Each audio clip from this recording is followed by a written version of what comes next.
Okay, we continue in the Sefer Beyam Darkecha. We're in the first chapter of Avos Yisrael. How do we merit to love all Jews? So we already mentioned that every Jew has a portion of God on high, and we have to see every Jew that way, and therefore we will not feel separated from Jews. We began discussing the Derech Avoda, and we start off by saying we have to daven to Hashem that we should merit to love all Jews.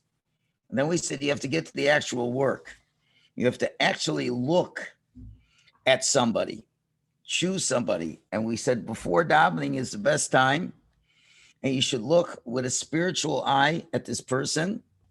And you have to say to yourself that this person is a Ben Melech. This person is a prince. And we have to look for what that unique characteristic, why Hashem put him in this world, what it's all about, and why that person is special. And where he's a king over you. That's how we ended off yesterday's class. That a person has to coronate a person over him. Means that that person is a king in this area beyond you. And that's where they get the respect from you. And that kingship comes from their cheluk Elokai imal that they have.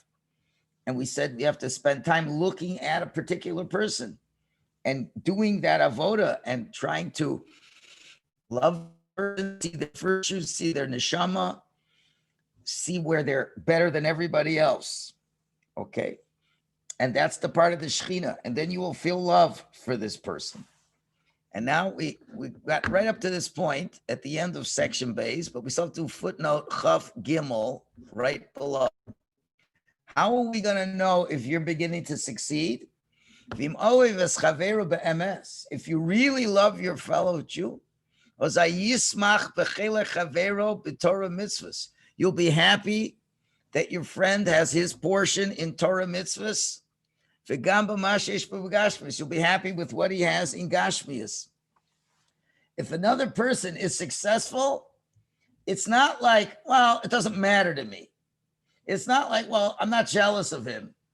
But it's like you really are genuinely happy that he is doing so well. That he is doing so well spiritually, he's doing so well physically. And many people who don't have this love have a knee-jerk reaction of jealousy.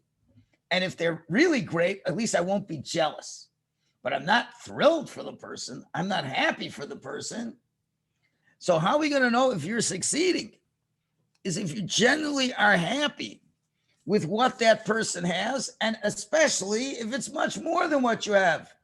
And especially if it's something that you want that you don't have, and he has it. Because remember, he's an inseparable part of you. He's the child of Hashem. And you have to know more than this. If he is successful, that's good for the team. Team Jewish people. You know, just like sports, you know, if foolish people get jealous inside the team. I'm jealous of him that he scored more points. He got the winning play. You know what? You only wear the Super Bowl ring if the team wins.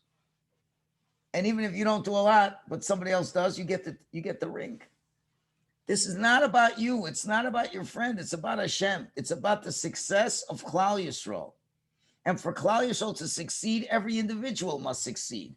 And that individual must be great in Torah, must be great in mitzvahs, and needs physical things in his life to enable him to become great in those areas. And you're so happy for him because if he is doing well, that's good for Klal Yisrael. That really shows that you love the person. If you're genuinely happy for this guy that you really don't know so much. But you heard, you know, it has a simcha. You're genuinely happy about that simcha. And he explains, when you have feelings like one person, like one heart, therefore there's going to be no jealousy. Because what are the feelings? You feel like partners. We've got to find the next page, up scroll. You feel like you're partners. What does that mean if you're partners? Sherevach, let's fix this up a little for everybody. 1 second. Sherevach shel echad a profit for one, the other one profits. If you're partners with, and one partner is successful and you share the profits, you're great. We're one soul. And we're all intending on one thing, which is to give Hashem joy. And included in this love is the other side of the coin. To feel pain over the suffering of other Jewish souls, and to daven for them, and to worry about them. Whether it's from staying away from the evil, meaning to say, that Jews should be able to leave the shell of impurity, meaning if Jews are not spiritual, you're suffering seeing a Jew who's not religious. It bothers you. It bothers you. You feel this, that person doesn't realize how spiritually unwell he is. And it doesn't bother you from a point that you don't like the guy. It's you love the guy and you see that the person is spiritually dying. And you're in great pain over that. And also the reverse, when it's in the positive way. You want everyone to cleave to HaKadosh Baruch Hu. And not to feel any separate reality outside of Hashem.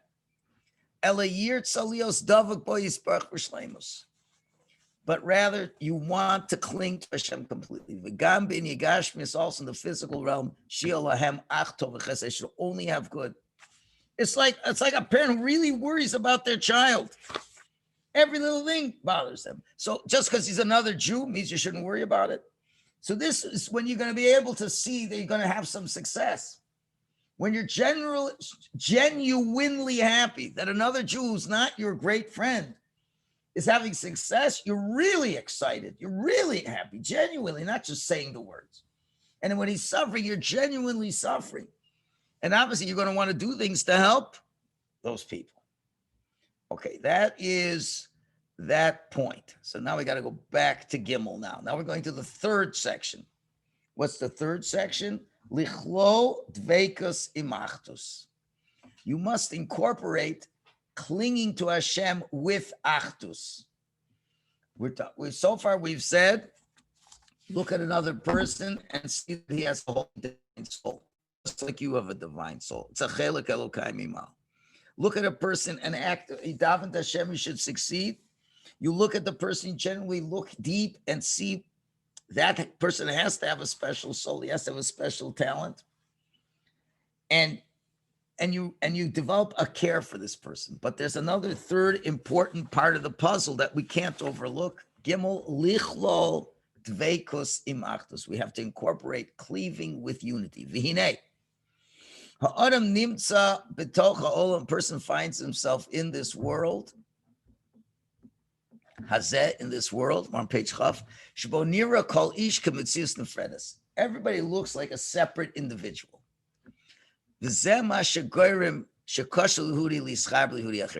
what makes it hard for one Jew to connect with another Jew. You're your own guy, you're your own guy, I'm my own guy. Everyone's on their own. How could I feel connected? So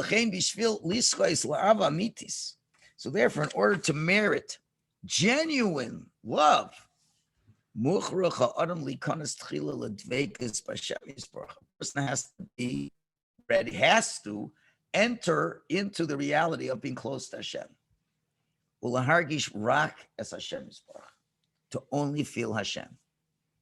V'yachshav she'ein ba'olam klum, and you have to think that this world, really, there's nothing in this world ela rak as Hashem Yisborach. It's only Hashem. Everything else is just a manifestation of Hashem. That's it. V'yidbach v'yisborach b'chol libo, and to cleave to Hashem with one's entire heart. In other words, we tend to cling to a lot of things in this world. But the fact of the matter is that all these things are just manifestations of Hashem. And therefore, wherever you turn, you're really just seeing Hashem.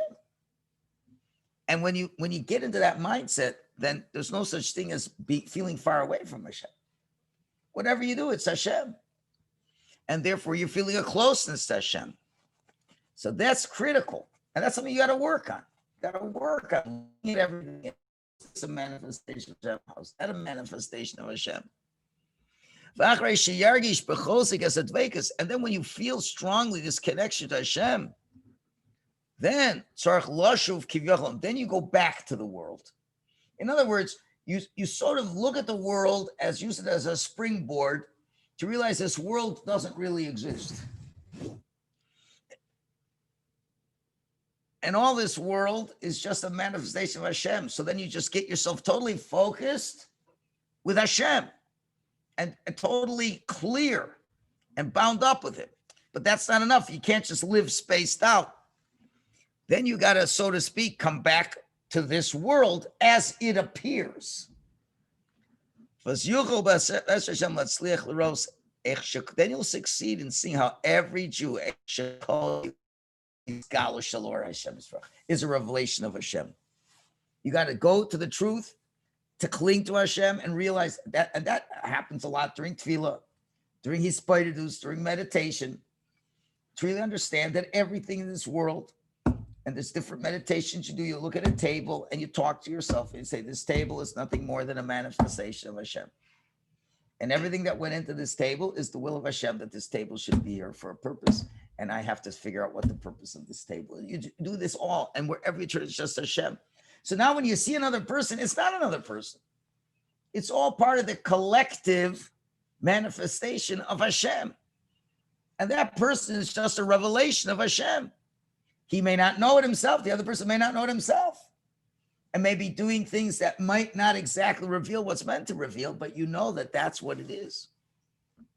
Now, of course, the Yetzer Hara wants to confuse us. And when he sees that a Jew is attempting to enter this world of cleaving to Hashem,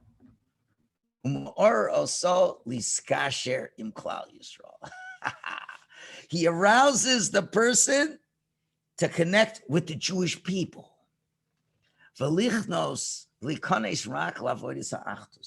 And just to work on unity projects. In other words, everybody talks about unity. And the truth of the matter is, unless you are first a dovuk to Hashem, then this unity is a joke. This unity is a tool of the Yetzer Hara to take us away from where the real unity is going to come from. It's not possible. Jewish unity does not mean that every shul gets together and together we say Tehillim. That is not unity at all. It's an external behavior that we mistake for unity. Now, it doesn't mean to say unified people won't daven together. But davening together does not necessarily mean it's so. If it was so, then why do we always have to worry about all the politics in the unification event? Why do you make sure that this shul has their rabbi participate and this shul has that rabbi? Why? Because they're going to be insulted. So that by definition means you're not unified. You're taking separate people and forcing them to be together to pretend that they're unified. Do you understand what I'm saying? Doing things together doesn't mean you're unified. Now, of course, when you really are unified, of course you're going to do things together. And and truly, you don't really need to always do it because you feel together anyway. So when the Yetzer Hara sees you're really going on the right path, wow, you're really trying to love another Jew. And how? Well, you're going through the program here. And more than that, you're trying to feel your connection to HaKadosh Baruch Hu. And you mamish feel this connection to HaKadosh Baruch Hu. So and you're working on different limudim and on different activities to connect personally with Hashem. Yetzer is going to give you all kinds of unity projects to work on. He's going to say, I'll have to just give up my own selfish spiritual growth so I can be part of this great unity project. And you know what? That's not where it's going to happen. Get 1 million people to Zoom together as Jews to do something. I'm not saying it's bad, but I'm not saying it's good either. It's not real unity. We have to understand what faux unity is and what real unity is. So what will the HR do? If he sees you're going for the real unity, he's going to get you to go for the faux unity. That usually comes with certain honors. Oh, look, the guy went and got everybody together and did this. Wow, it's going to be a great Kiddush Hashem. But if it took away from your time to work on your dveikus, if you don't have dveikus with Hashem, you could pretend that you're unified with others, but you're not. And as I said, when you prepare the event, you have to worry about everybody's covet and especially your own. And then we don't have any unity. This is not proper. You need both services together.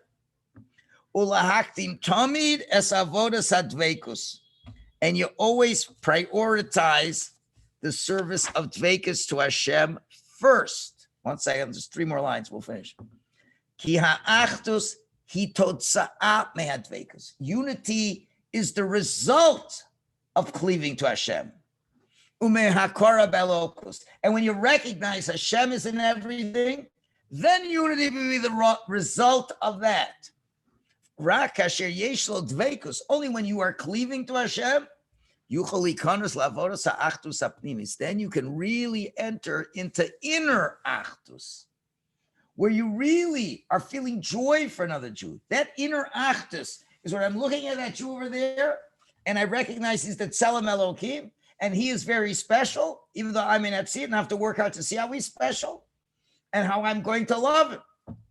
And achdus, as I said, you do it one person at a time. You don't put 500 people together in a room and say, this is achdus. That's the quick solutions are never the solutions. It's the solutions with one person at a time, and it's got to start with your own dveikus. If you don't have dveikus, if you don't feel connected to Hashem, then every premise we've said so far about feeling a connection with a Jew, it's impossible to view that because we're separate beings. If I always look at you as a separate person, and yes, there's 5 of us, we're all unified learning Torah, but if I view you as a separate person, you as a separate person, and therefore I'm worried about what I get out of this, and not what you get out of this, and how successful I'm going to be, and how many hits I'm going to get on the website, and all these things, that's not unifying. We have to see that I really feel close to Hashem. Now, a person might say, yeah, but that might work if you do that, but nobody else does it. How's it going to help? That's another Yetzer Hara. The people who really work on themselves, they will feel at one with all the other people, even if the other people don't feel at one with him. Even if the other people are his opponents and his enemies, he will still feel at one with them. You see, unity, you can have unity. You can feel unified with as many people as you want to feel unified, regardless if nobody else wants to even be unified with you. But that can only happen if you genuinely feel a dveikus to Hashem. Because when you have a genuine dveikus to Hashem, you realize that everything is HaKadosh Baruch Hu, then that guy also is a manifestation of Hashem. You're going to love him as well. Yes, question. So if you don't feel one with Hashem yet, and you're leading Kiruv project, or if you're teaching a class, is that a full unity project?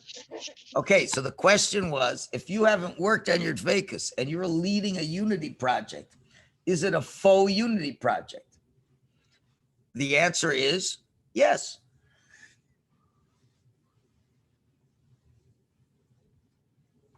So what am I saying? You're bringing people closer to, you're trying to bring people closer.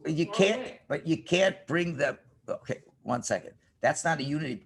If you're talking about inviting a set, okay, that's a different. You ask a different question. Okay. Listen, does it mean till you feel dveikus you don't do mitzvahs? Of course you do mitzvahs. I don't. Somebody lost an object. I'm not going to return. Of course you have to do mitzvahs if you feel the dveikus or not. Remember, that's what he said earlier. We can never compromise on halacha. Okay, so let's say there's a secular Jew. You invite them to your home. Well, that's the biggest mitzvah of Hashavas Aveda, returning a lost object. The person's losing his soul. Now the question is, how successful will you be? You put on tefillin, you don't feel any dveikus. How successful was your putting on tefillin? Well, we're not going to deny you put on tefillin, but what you could have accomplished when you put on tefillin, you're very far away from the mark. because you don't feel that it connected you to Hashem. So the main part of the mitzvah you didn't do, but you still have to always do it. You're trying to bring a Jew closer to Yiddishkeit. You know what's going to really do it? When he senses how close you are to Hashem. When he senses how much you love Hashem. Remember, you don't have this pleasure and this excitement and this love unless you feel close. So yes, you can invite a guy for Shabbos. He may have a very good time. You're going to wonder, well, what's missing? How come I'm not reaching him? The answer is because you haven't reached Hashem yourself. Doesn't mean to say you don't try and you don't work at it, but you should know you're working with a what do you call it? A handicap. It's like a blind person teaching someone how to read. He's trying his best, but he just doesn't have the ability. Not to say you shouldn't do it. That's one of the warnings he gave in the beginning of this book. He said, you know what? If we don't get to the highest levels in Dveikus, okay. But we can never compromise on halacha. So you've got to do what the halachas say you have to do. There's no question about it. But I thought you said unity projects. Okay, so maybe. So you're saying outreach. You're saying outreach. Of course, you do every mitzvah you can. And of course, you don't want to appear to be stuck up and you don't want to do things with other people. But you have to be careful what's going to be the cost of it. What's going to be the cost of it? These community gatherings, you have to ask yourself, what's the goal of the community gathering? Sometimes it's just to build awareness. Okay, some items need awareness, right? Maybe there's a cause. Let's say there's a unity, there's a communal meeting about the effects of technology on people, and you want to raise the awareness. You should, if more people come, it'll raise the awareness. It's not a unity event, but it's an important thing to do. But that whole theory of we're going to have an event and the event itself is going to be a reflection of unity. So that, by definition, doesn't make sense. You know, whenever you have events, you have to do things. You do things in advance. You need an advance team to do the logistics, right? But the biggest advance team is how was everybody's dveikus doing. So that's why the Yetzer Hara, he's not going to tell you don't work on your dveikus. He's going to say work on your Avos Yisrael and not on your dveikus. But you have to be smart and say, I can't work on my Avos Yisrael if I don't have any dveikus. So you have to balance it. You can't say, I'm going to work on dveikus for 30 years and then I'm going to start to love Jews. No, you can't wait that long. Obviously, you're going to have to do a lot of the exercises. You're going to have to work on things simultaneously. You're going to work on your own dveikus, and you're going to work on these exercises to love Jews. And guess what? In the beginning, you're not going to feel it so much because you don't have the dveikus. But you still got to do things. It's like a boy who's under bar mitzvah. He has to practice. So when he gets smarter, he'll still be able to do it. But now he'll have a little more seichel to do it. So therefore, but it's critical. You cannot disassociate dveikus, your own personal dveikus, to Avos Yisrael. If you don't have it, there's no way you're going to love another Jew. It's not possible. Because real dveikus means you understand. What does it mean? What does it mean I'm cleaving to Hashem? Basically, wherever I go, I see him. Now, do we feel that way? Maybe when we're in shul and I'm davening, okay, now maybe I feel close to Hashem. But then when I'm at work, I don't feel close to Hashem at all.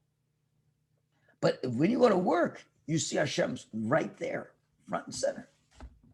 And when somebody insults you, you understand that Hashem just caused you to be insulted. And it's nothing to do with that other guy. That's dveikus. You're trying to do things. You're going to the doctor. The doctor tells you a bad report. It's Hashem is talking to you. You go out on shidduch and you get turned down. So if you don't have dveikus, you can get upset if the person turns you down. If you say, listen, that's the manifestation of Hashem. Hashem, you turned me down. And if you turned me down, it must be a very good reason for you to turn me down. That's dveikus. And then you know what will happen? The person turns you down. If you know a shidduch for them, you'll make a shidduch for them. Because that's the person with dveikus. Okay, we got to stop it here. And we finished Perek Aleph. Mirz Hashem, next week, we'll begin Perek Beis. And if Hashem really gives me time, I'll try to write up some English summaries, a little bit of the main points so we can chazer them. Okay, shkoyach, Okay, everybody. thank you. Okay, Baruch Hashem.